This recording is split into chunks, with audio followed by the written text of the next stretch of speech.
lesson is going to be a lead up to what basically is the beginnings of World War I. We're going to be centering on some interactions between Austria, Hungary, Germany, Russia, France, as well as Serbia. And we haven't really talked about Serbia as much about it. Well, we haven't really talked about them at all because they're not really relevant until right now. Some other things that we talk about too is a lot of these controversies that happen between European nations is because of the crumbling of the Ottoman Empire. So for those of you who have been waiting for the Ottoman Empire to disappear, we're almost there. The Ottoman Empire is essentially in its last breaths before its total collapse, and as we've talked about in previous classes, the Ottoman Empire doesn't really collapse and crumble and go away until after World War I is finished. So we're going to go ahead and take a look at all those things playing out. We're going to basically see the beginnings of the treaties that form the alliances that get into World War I, where we've got Austria, Hungary, we also have Italy, we also have Germany allied with each other, and then we have the other side too, where we end up with France, Great Britain, and Russia. Of course, we've talked about before how Italy plays flip-flop on World War I, but we're not quite there yet, obviously, because we haven't started World War I. So let's go ahead and get started. Okay, so we're going to be focusing on trouble in the Balkans. Is basically a preview of World War I. This is the last lesson that we're going to have as far as what we basically designed as Unit 8. I didn't exactly go in the same order in terms of labeling as College Board, but we're in the place we're supposed to. So my Unit 8, not necessarily referred to as Unit 8 or use the title, but we've covered things. I didn't necessarily like how they covered certain topics together, so it doesn't matter as long as I've covered the content with you, you're all set. Okay, so let's get into a little warm-up activity here. Based on what you have learned in class, how would you describe the political strategies of Bismarck? Now, one of the things that you should have that immediately comes into your mind would be a term that we had covered in class called realpolitik. So if you can remember what that is, that might help you in terms of trying to figure out how to answer that particular strategy. So I'll give you some time, think on that while we go ahead and hit some of the key concepts from College Board and some of our learning goals for today.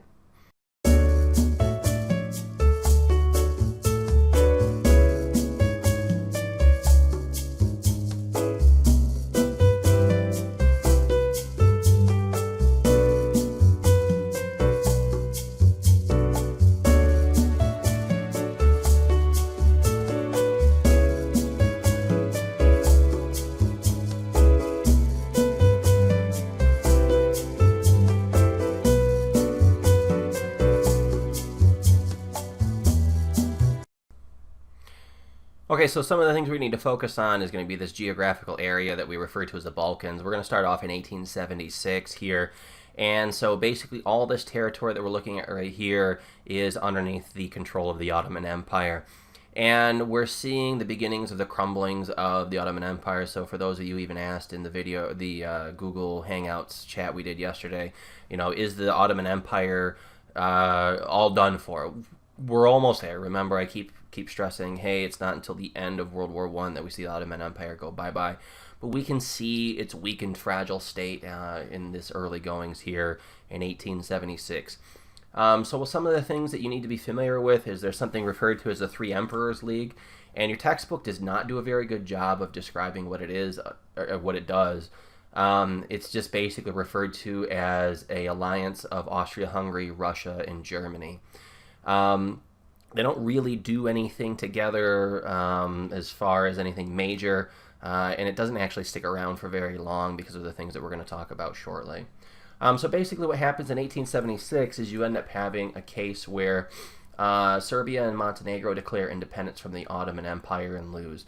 Now, one of the things to stress too is that there are two nations in this Three Emperors League that want to go ahead and take over some of this territory, and that's going to be Russia and Austria-Hungary. As you should see, obviously that's two of the three members of the Three Emperors League. Now what ends up happening is you had Serbia and Montenegro both declaring their independence and they lose, but then what ends up happening is with the permission of Austria-Hungary, Russia goes ahead and attacks the Ottoman Empire and basically defeats them. And that's kind of like a big deal for us with Russia, because it seems like anytime we talk about Russia in our class, they're not really winning anything as far as wars. You had that little bit of case where we were talking about with Peter the Great over in early Russia, But really, it's like anytime we talk about Russia, they're usually not winning. Those things change, obviously, once we get to World War II, but, I've already previewed as well, and you would have covered in other classes. They're not very successful in the beginning stages of World War I, and 2 years in, they basically bail because they have their own problems with the creation of the Soviet Union, but that's another topic for another day. So what ends up happening after you end up with the victory by the Russians is you have a new treaty that is created, and that's the Treaty of San Stefano. So what ends up happening is Bulgaria is created as a Russian satellite nation. So that actually starts drawing some interest from other European nations, because now look at this, we end up having Russia controlling an area that has access to new water over here. So that's, again, we have to remember balance of power. We've talked about before how with imperialism, new imperialism, that Great Britain was always interested in trying to protect their interests as far as their trading powers are going. So this is going to draw their interest as well. So we're basically going to have a few European nations who raise some eyebrows and are going to say, hey, this isn't really going to be good enough. So the result of that is we're going to have something referred to as the Congress of Berlin. So what ends up happening at the Congress of Berlin is Russia gets humiliated. And this is something that you need to keep in mind, because this is a recurring theme. It's like something happens, Russia gets humiliated, they don't actually try and put any type of fuss up, they just kind of sulk in the corner and go back to their country. But this is going to keep happening, and it's at some point we end up having Russia standing up and saying, I'm not going to take this anymore. The next time you push me, I'm going to punch you right in the mouth. And this is kind of what ends up happening to get World War I rolling, which we'll be covering in another lesson. But what ends up happening is Bulgaria is reduced in size. All remaining territory was returned to the Ottoman Empire as far as what was in relation to Bulgaria. We have some new nations that are recognized as independent states. Serbia, Montenegro, and Romania are recognized. One of the things you need to keep in mind, too, is Serbia is going to become a major influence or a rising power, I would say, inside of Europe, or at least they're trying to, and that creates some tensions with Austria-Hungary, which we're going to cover a little bit later, and that's another part of one of those factors that play a role in the beginnings of World War I. So other things, Bosnia-Herzegovina are protectorates of Austria, so basically that just... it's like you control them, but you don't officially control them. We had talked about how in new imperialism, how Great Britain became a protectorate of Egypt. They're basically like independent states, but it's like not really independent states. We're going to see some of those too after we end up finishing, well, if we were to finish World War I, that would be the case, but we're not going to because of the changes with College Board for this year, unfortunately. Okay, so some new alliance end up happening. Russia's really mad about what happened, and you end up having the termination of the Three Emperors League. So what we end up having here is a new alliance that ends up getting created, and that's going to be Germany, Austria, Hungary, and Italy. Now, basically what that is, it's going to serve two forms. It's going to be a political alliance as well as a military alliance. So how that would work is if Italy, let me just kind of put it this way, like if Italy and Germany somehow got into a fight with, well, let's retract that. If Italy got into a fight with France, then all three would go ahead and jump in, okay?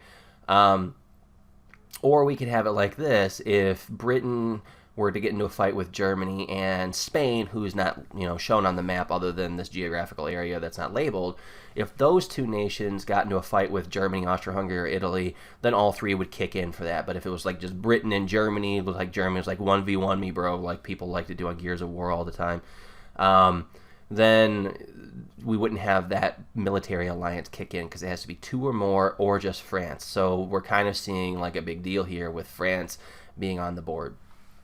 Okay, reinsurance treaty, we've talked about this in class before too, about how Bismarck wanted to make sure that Russia and France never really became good friends with each other, because as we can see here, if we were to have a war break out, which obviously we do, France is sitting here on the western front of Germany, Russia is sitting on the eastern front, And it's really difficult to fight wars in two different locations. And I've talked about before, I'm really curious. For me, I'm fairly positive that if Germany didn't have to fight a two-front war in World War I, they probably just smashed right through France, because you can just pour all your resources into one area. But it didn't happen that way, and we will never actually know for sure if that would have been the case. So, hasn't been a whole lot to cover. But we're going to go ahead and take a break to try and figure out if you can answer some of the things that are going to test your checking for understanding.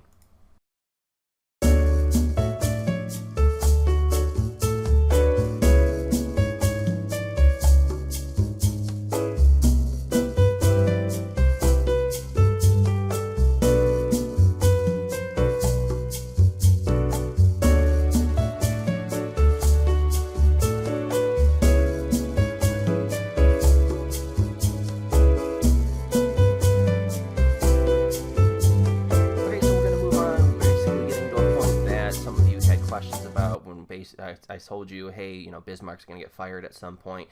And some of you were actually surprised at that, because we basically talked about how effective he was as a politician, and how basically he was responsible for unifying the people of Germany.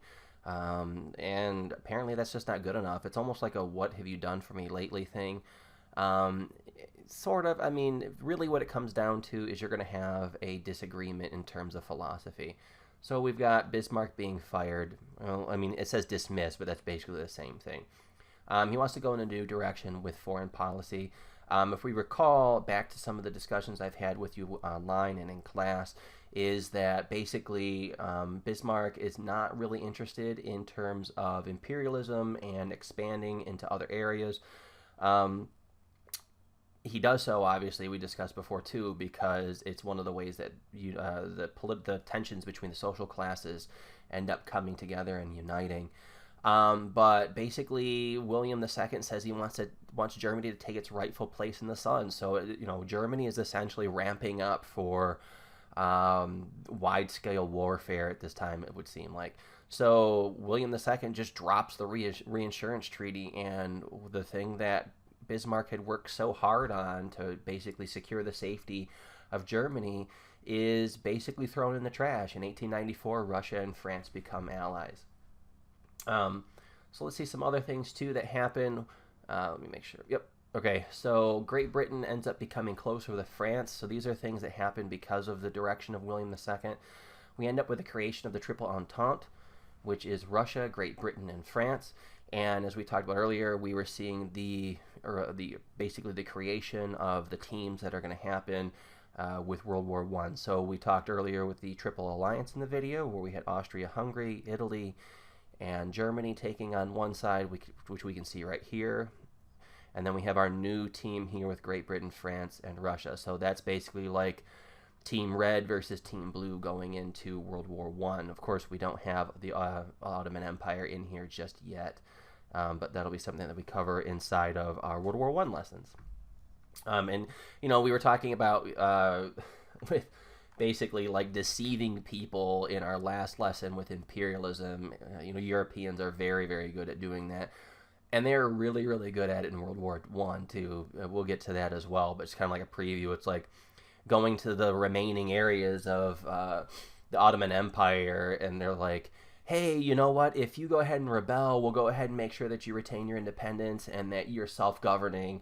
And then, like, when World War I's over, they're like, psych, no, we're going to go ahead and be your protectorate and basically abuse you and do all the things we want. And like, just playing. So, one of the things that we kind of learn is, hey, European nations are pretty good at deception. So we didn't have to cover too much information since the last activity, but we're already at our next activity, so I'm going to give you some time to work your way through that.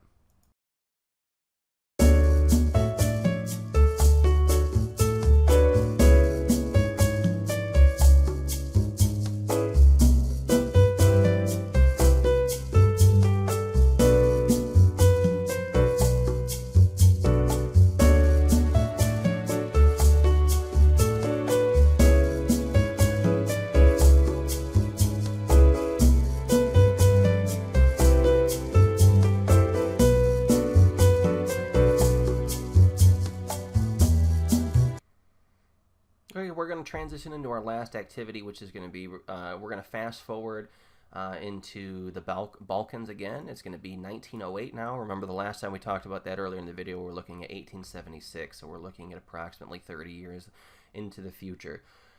So, Austria annexes Bosnia and Herzegovina. Remember, they were just a protectorate at first, and, you know, we've talked about how protectorates, you kind of control them, but not officially. This is officially taking control. I mean, kind of like if you need another example of what annexation means, that would just look at how Hawaii became a state for the United States.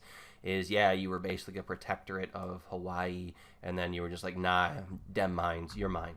Okay, this is going to outrage Serbia because Serbia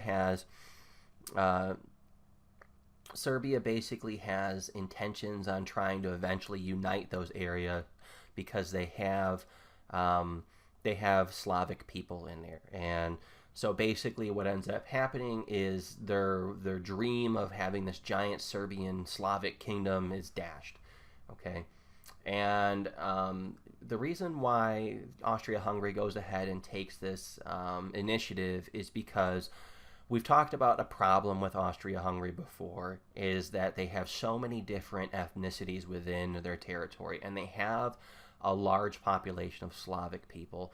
And so they feel like if you end up having a strong Serbian kingdom, that this could become problematic for Austria-Hungary, because you could have these people within Austria-Hungary then try and chip away and basically break apart parts of the Austro-Hungarian Empire, and obviously they would have designs on trying to go over to Serbia. So basically this is them trying to protect their own interests. So Russia is the protectorate of the Slav people and backs the Serbs, so this is going to draw hostilities and poor relationships between the Russians and the Austrians. So this is going to be one of those things that build into World War I as well. Getting into the Balkans in terms of 1912, we got the First Balkan War, which is basically the Balkan League, so that's Serbia, Bulgaria, Greece, and Montenegro, all allied to fight the Ottoman Empire. Serbia's attempt to gain Albania in the London Conference at the end of the Balkan Wars. No, hold on a second. Okay, we're going to transition into our last activity, which is going to be, we're going to fast forward into the Balkans again. It's going to be 1908 now. Remember the last time we talked about that earlier in the video, we're looking at 1876, so we're looking at approximately 30 years into the future. So, Austria annexes Bosnia and Herzegovina. Remember, they were just a protectorate at first, and, you know, we've talked about how protectorates, you kind of control them, but not officially. This is officially taking control. I mean, kind of like if you need another example of what annexation means, that would just look at how Hawaii became a state for the United States. Is, yeah, you were basically a protectorate of Hawaii, and then you were just like, nah, dem mines, you're mine. Okay, this is going to outrage Serbia because Serbia basically has intentions on trying to eventually unite those areas because they have Slavic people in there. And so basically what ends up happening is their dream of having this giant Serbian Slavic kingdom is dashed. Okay, and the reason why Austria-Hungary goes ahead and takes this initiative is because we've talked about a problem with Austria-Hungary before, is that they have so many different ethnicities within their territory, and they have a large population of Slavic people. And so they feel like if you end up having a strong Serbian kingdom, that this could become problematic for Austria-Hungary, because you could have these people within Austria-Hungary then try and chip away and basically break apart parts of the Austro-Hungarian Empire, and obviously they would have designs on trying to go over to Serbia. So basically this is them trying to protect their own interests. So Russia is the protectorate of the Slav people and backs the Serbs, so this is going to draw hostilities and poor relationships between the Russians and the Austrians. So this is going to be one of those things that build into World War I. So we have some strange occurrences that end up happening in 1912. You have the Balkan League that is created with the First Balkan War. What you basically have is a combination of Serbia, Bulgaria, Greece, and Montenegro, all come together and try and fight the Ottoman Empire. And they are victorious, but the problem that ends up coming about is that no one can actually agree on what to do with two territories that are up for grabs as a result of their victory. You have Macedonia and you have Albania.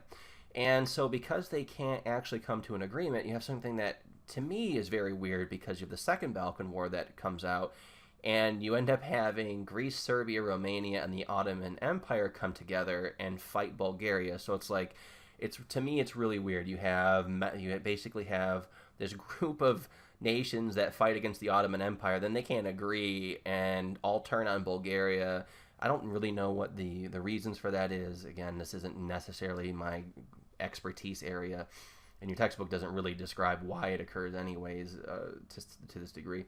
But basically, you tag in the team that you already defeated and then go after someone else. It's like whoever is writing, if someone were writing history, this almost sounds like something that would unfold in a WWE or EC, whatever, ECW. I said ECW. Probably no one knows what ECW is at this point because they're long gone. But basically, it just seems like a wrestling storyline here.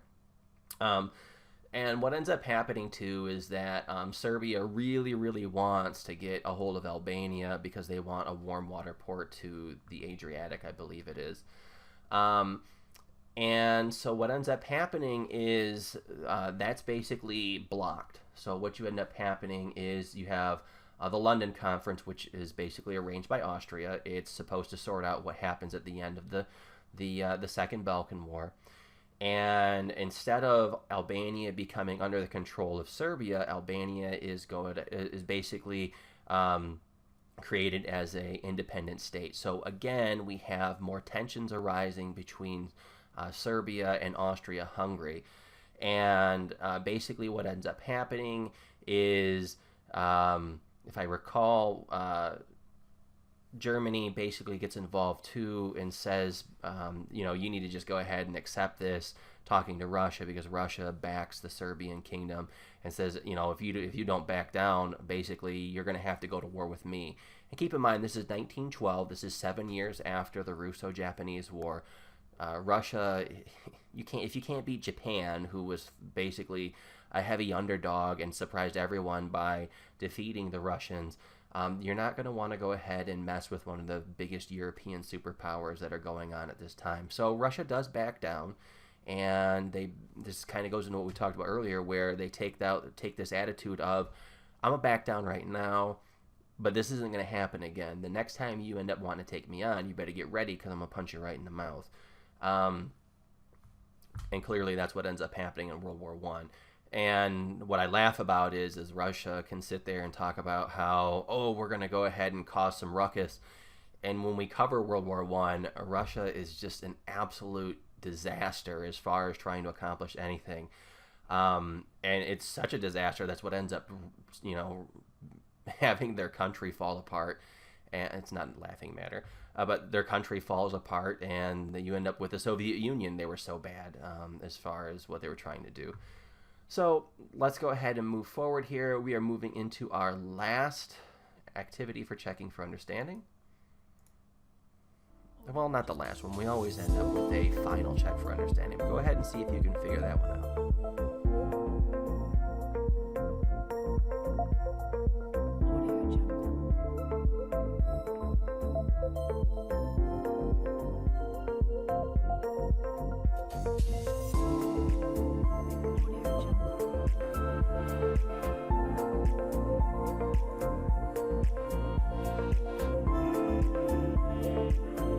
So we're going to transition into our last one here.